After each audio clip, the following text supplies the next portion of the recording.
ሰላም አለይኩም ወራህመቱላሂ ወበረካቱ። ውድ የቻናሌ ቤተሰቦች እንደምን አላችሁ? ሰላም ሰላም ብያለሁ። ክርስቲያን ወገኖች እንዴት ናችሁ? አህለን ወሰህለን።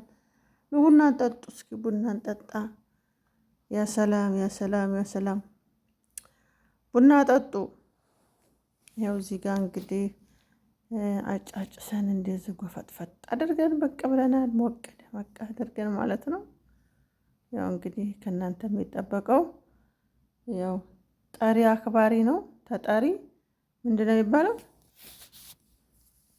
ተከባሪ ነው። ስለዚህ እኛ እንግዲህ ጠርተናል። እናንተ ደግሞ ካች ካች በሉ። እዚህ ጋር ፋንዲሻው፣ እዚህ ጋር ዳቦ